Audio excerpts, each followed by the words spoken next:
अगर आप भी इस समय पर अपने गेहूं की फसल में एनपीके 19-19 का स्प्रे करने के बारे में सोच रहे हैं तो जरा रुक जाइए। किसान भाइयों, कहीं आप भी गलत समय पर खाद डालकर अपनी मेहनत, अपना पैसा और अपनी फसल बर्बाद तो नहीं कर रहे? हमने गेहूं की हर एक अवस्था पर, चाहे वो कल्ले लेने की अवस्था यानी CRI स्टेज हो, गोब की अवस्था से पहले, गोब की अवस्था पर और जब बाली निकल आती है उस अवस्था पर, सभी अवस्थाओं पर अलग अलग स्टेज पर एनपीके 19-19 का स्प्रे करके देखा और उसके अलग अलग हमें परिणाम मिले हैं।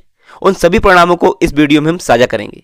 आज मैं बताऊंगा इस वीडियो में कि क्या एनपीके 19-19 की स्प्रे का सही समय है और क्या सही तरीका है, और वीडियो के लास्ट में चर्चा करेंगे वो सबसे बड़ी गलती जो 99% किसान कर रहे हैं।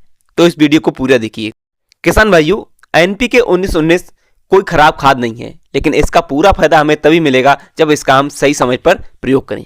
एनपीके 19-19 में नाइट्रोजन, फास्फोरस और पोटास तीनों ही मुख्य पोषक तत्व होते हैं जो कि हमारी फसल के लिए बहुत ही जरूरी होते हैं। इस खाद को हम दो समय पर अपनी गेहूं की फसल में दे सकते हैं। पहली जो समय होता है वो होता है लगभग 30 से लेकर 35 दिनों की अवस्था पर, यानी कि शुरुआती अवस्था में। इस समय पर पौधे को ज्यादा बढ़बार की और जड़ों की विकास की आवश्यकता होती है। साथ साथ में हमें कल्लों की भी जरूरत होती है, क्योंकि जब हमारी जड़ें गहरी होंगी और कल्लों की मात्रा होगी तो हम एक अच्छी पैदावार लेंगे, और इन सभी जरूरतों को पूरा करने की क्षमता एनपीके 19-19 में होती है।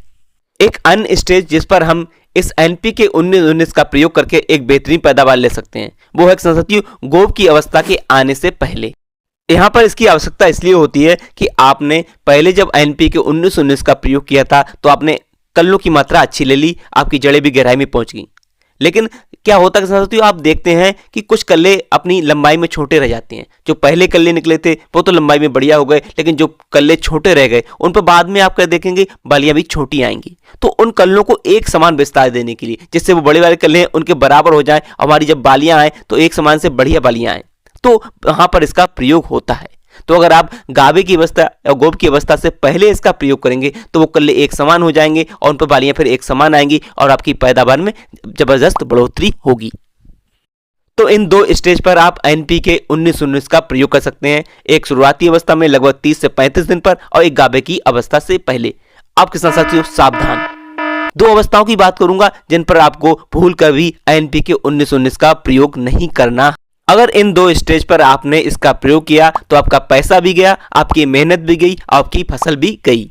पहली अवस्था होती है गोब की अवस्था यानी कि गावे की अवस्था, यानी कि वो अवस्था जहां पर हमारी बाली अभी पौधे के अंदर है, तने के अंदर है, अभी बाहर नहीं निकली है, वो गावे की अवस्था और गोब की अवस्था होती है। दूसरी स्टेज जिस पर हमें इसका प्रयोग नहीं करना है वो बाली निकलने पर, यानी कुल मिलाकर हम कह सकते हैं गावे की अवस्था आने से पहले तक हम केवल एनपीके 19-19 का प्रयोग करेंगे, इसके बाद नहीं करेंगे। ऐसा क्यों? कुछ वैज्ञानिक तथ्य हैं जिन्हें सरल भाषा में समझेंगे। तो एनपीके 19-19 में नाइट्रोजन होता है और नाइट्रोजन का काम होता है कल्लों की संख्या को बढ़ाना, पत्तियों को चौड़ा करना और ब्रांचेस को बढ़ाना, यानी कि वेजिटेटिव ग्रोथ करना। इसे डालने पर पौधा अगर ये कार्य करने लगेगा तो गोब के अंदर या बाली जब बाहर है तो उससे पोषक तत्व नहीं मिलेंगे और उनका विकास रुक जाएगा, जबकि नाइट्रोजन से पौधे की लंबाई बढ़ने लगेगी और पत्तियां चौड़ी होने लगेंगी। नतीजा क्या होगा? हमारी बाली पतली हो जाएगी, कमजोर हो जाएगी, पौधे की लंबाई भी बढ़ेगी जिससे तना कमजोर होगा और पौधे की जो पत्तियां हैं वो चौड़ी होने से पौधे पर अतिरिक्त भार भी आएगा, जिससे क्या होगा साथियों, कमजोर तना और भार अधिक वजह से हमारा पौधा आगे जाके गिर जाएगा, हमारी फसल आगे जाके गिरेगी, जिससे हमारी पैदावार में बहुत बड़ी कमी आएगी। इसलिए किसान साथियों गोब की अवस्था के आने के बाद एनपीके 19-19 के स्प्रे से बचें। अब आपके मन में एक सवाल कि हम इसके बाद ऐसी कौन सी खाद दें जिससे कि हमारी बम्पर पैदावार हो सके। तो किसान साथियों इन दोनों स्टेज पर प्रयोग करना है आपको एनपीके 05234 और एनपीके 0050। ये खाद आपको कब डालनी है, कितनी मात्रा में डालनी है, क्या कुछ ऐसा करें कि हमारी बाली मोटी और दाना मोटा हो। तो साथियों इसका पूरा वीडियो हमारे YouTube चैनल पर उपलब्ध है, इसे आप वहां जाकर देख सकते हैं या कमेंट बॉक्स में इसका लिंक दे देंगे या डिस्क्रिप्शन में भी इसका लिंक दे दीजिएगा, वहां से आप जाके इस वीडियो को देख सकते हैं।